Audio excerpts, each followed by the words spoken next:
Cet épisode vous est présenté par la chaîne de podcast Zéphyr.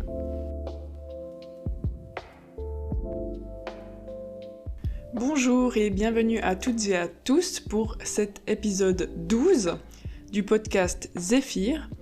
Aujourd'hui nous avons un épisode lecture, donc je vais vous présenter un roman que je recommande. Aujourd'hui je vais même en présenter deux, d'un même auteur, Sylvain Tesson. Donc, je vais vous présenter ses œuvres La Panthère des Neiges, qui a été publiée en 2019, et Blanc, qui a été publié en 2022. Et ce sont deux romans que j'ai particulièrement appréciés. Ces deux livres constituent des récits autobiographiques de Sylvain Tesson. Blanc raconte son parcours alpiniste entre Menton et Trieste, alors que La Panthère des Neiges réunit les souvenirs de son séjour d'observation de la vie sauvage dans le Tibet oriental. Et ces deux expériences, elles partagent un décor à la fois merveilleux et menaçant qui est celui de la haute montagne. Et ces deux lectures nous plongent donc dans le silence glacial de l'hiver et au milieu de paysages dénués de toute trace humaine. Donc c'est cet univers où la nature domine, où les forces des éléments naturels régissent les équilibres de la vie et de la mort, que j'ai particulièrement apprécié, et l'auteur aime s'aventurer dans ces univers-là, dans les motifs du merveilleux, pour le citer. Il s'applique à ne pas se fier à ce silence trompeur de la nature, en observant attentivement, je cite, ce vide dans lequel se tenait la vie dissimulée. Ainsi, il décrit le paysage comme son école d'art, et y puise une inspiration poétique qui bouscule nos perceptions habituelles. Je cite à nouveau, « L'air sentait la lumière et les pentes pétillaient ». Donc vous voyez des assemblages de mots et de verbes qui ne font pas partie de notre vocabulaire habituel, disons. Dans ces deux œuvres, Sylvain Tesson transmet le rêve d'une humanité à l'écoute de la montagne, du vivant, et des êtres humains apprentis des animaux sauvages. Je vais commencer par parler du roman Blanc, plus en détail. L'auteur dans ce roman nous invite à trouver la poésie dans le mouvement et l'action. Pour lui, c'est l'union de l'effort physique et des réflexions de l'esprit qui forment une expérience méditative dans laquelle le monde se retire. La couverture blanche qui vêtit les paysages enneigés éveille les souvenirs et l'imagination, tant par son immensité que par son caractère impermanent. La neige, qu'il définit de magique, uniformise et dissimule les traces de l'alpiniste en fuite, qui le définit lui-même. Cette neige recrée le monde chaque hiver et rappelle la fragilité de la vie. Et donc l'alpiniste remet son destin entre les mains du hasard naturel en allant dans la montagne et retrouve les plaisirs simples de la vie, comme la beauté des paysages, la chaleur du poêle au sein d'un refuge, la lecture ou l'écriture. En traçant dans l'immobile, l'auteur skieur admire les chevreuils, les chamois et les autres animaux sauvages dont, je cite, la délicatesse des empreintes contredisait la brutalité des perspectives de béton. Et alors c'est les empreintes animales que les alpinistes doivent suivre, donc Sylvain Tesson et ses deux amis, pour sortir du vallon, car il décrit que c'est l'instinct des bêtes qui trouve toujours un passage entre les avalanches, contrairement donc à l'instinct humain-animal que nous avons oublié. Et donc à travers ce parcours philosophique et sportif qui se répartit sur 4 hivers, Sylvain Tesson fuit la société de consommation, l'anthropocentrisme de la science occidentale et les confinements de la Covid-19 pour se ressourcer dans le calme du blanc.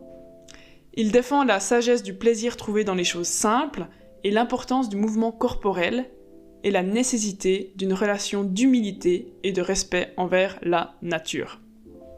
Et maintenant, c'est sur le deuxième ouvrage que je souhaite me pencher, La Panthère des Neiges, qui aborde plutôt le rapport au monde animal. Donc l'auteur remet ici aussi en question la place de l'homme avec un grand H sur Terre, soulignant l'insignifiance de son existence face à certains paysages millénaires indomptables, comme le Tibet, où il va faire des observations animales. L'art de l'affût exige patience et attention, deux facultés abandonnées par l'être humain du XXIe siècle. Et c'est la Panthère des Neiges que Sylvain Tesson et son équipe traquent depuis plusieurs jours.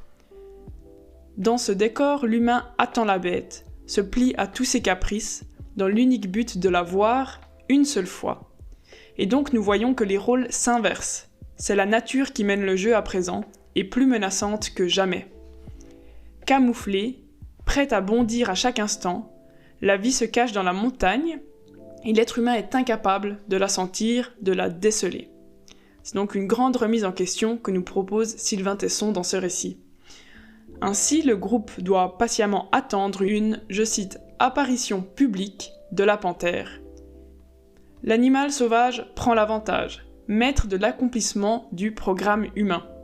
Et cela contraste notamment avec la domination humaine légitimisée dans l'élevage ou les écosystèmes des villes, espaces dans lesquels les destins animaux et végétaux dépendent de nos motivations humaines.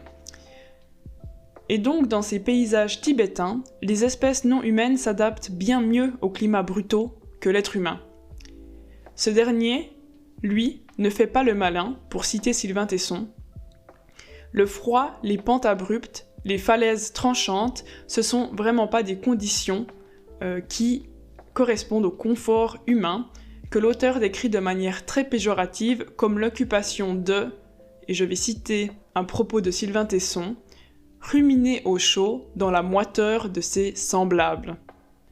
Et donc dans ce livre La Panthère des Neiges, Sylvain Tesson critique la domination de l'être humain sur Terre, une terre que nous avons conquise sans invitation.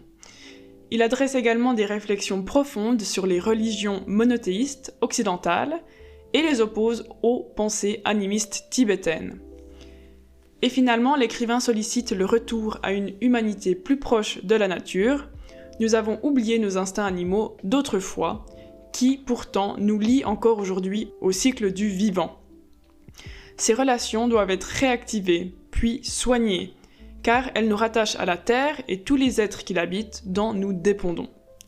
Donc vous voyez que ces romans de Sylvain Tesson abordent des thématiques similaires, mais avec des décors différents, donc dans des pays différents, par des activités différentes, mais au centre des récits, nous retrouvons toujours l'idée de remettre en question la place de l'être humain sur Terre, ainsi qu'une nécessité de retourner au plaisir simple de la vie, une vie plus modeste, plus sobre, qui nous permettrait de retrouver une certaine forme de bonheur en accord avec les cycles du vivant.